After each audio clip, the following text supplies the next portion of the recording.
Did you know that more than 70% of people feel stuck in jobs they don't enjoy, trading their time for money with no clear path to freedom?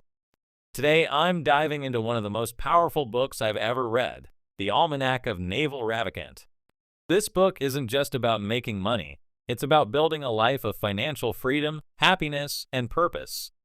We're going to break down 5 transformative lessons from the book that can help you escape the rat race and start creating wealth on your own terms. These ideas are practical, but they'll also challenge the way you think. 1. Specific knowledge. This idea of specific knowledge sounds fancy, but it's actually pretty simple. Naval explains that specific knowledge is something unique to you. It's not something you can learn from a course or a degree. It's the stuff you're naturally good at, the stuff you're drawn to. Here's how you know you're working in your specific knowledge. It feels like play to you, but it looks like work to everyone else. For example, maybe you love solving puzzles or understanding how things work, and you don't even think about it as a skill. Meanwhile, someone else is amazed because it's so difficult for them. Naval says the best way to figure out your specific knowledge is to look at what you've always loved doing, especially as a kid. For me, it was reading, building things like Lego and little websites, and teaching. I didn't think of these as skills. I just enjoyed them. But when I combined those interests, I ended up in a career where I get to share ideas, make videos, and build projects that matter to me. The key here is not to chase what's trendy or profitable right now. If you're only doing something because you think it'll make you money, chances are you'll burn out or quit before you get anywhere. But if you follow what you're curious about and what feels natural to you, you'll stick with it long enough to build something truly valuable. 2. Accountability. This one's big. Naval says, take business risks under your own name. Society will reward you with responsibility, equity, and leverage. So what does that mean? It's all about stepping up and owning your work. If you're willing to put your name on something to say, this is mine and I'm responsible for it, you'll stand out. Sure, it's risky because if things go wrong, the blame falls on you. But if things go right, that's where the magic happens. Let me give you an example. In the tech world, there are thousands of skilled programmers who do great work for companies. But the ones who make the most money and build massive reputations are those who take risks under their own name. For example, someone like Elon Musk didn't just work for another company. He put his name behind Tesla, SpaceX, and more. People associate those brands with him directly, and that personal accountability is a huge part of why he stands out and attracts attention and investment. And here's another thing Naval talks about. Accountability isn't just about showing up. It's about what you're responsible for. If you're paid hourly, you're accountable for your time. But if you're paid for results, you've taken it to the next level. Imagine being a freelance writer. Instead of charging per hour, you charge per article.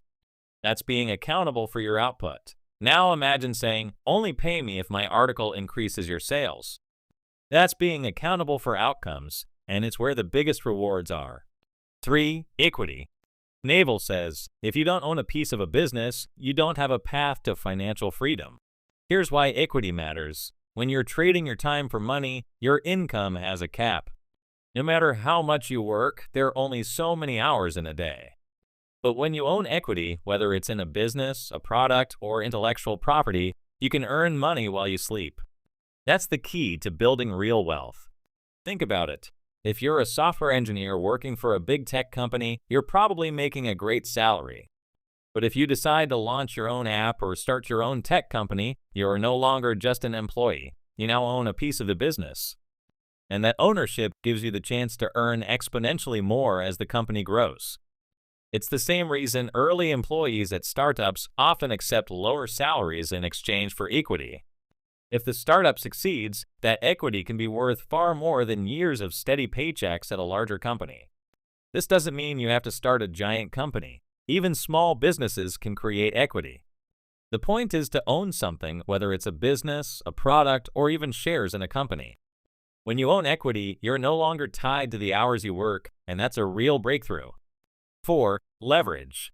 Naval explains that leverage is the ability to multiply your effort.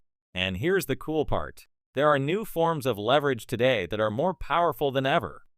There are 3 main types of leverage: labor, capital, and media or code. Labor is having people work for you.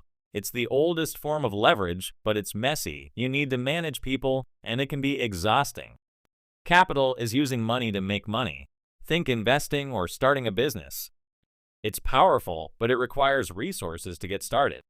Media and code are the next level tools. These are permissionless forms of leverage.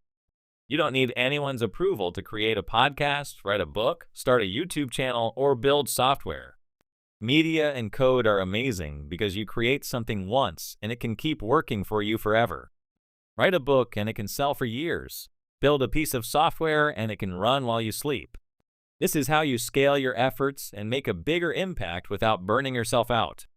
5. Time. Naval emphasizes that building wealth takes patience. He says, if you're counting, you'll run out of patience before success arrives.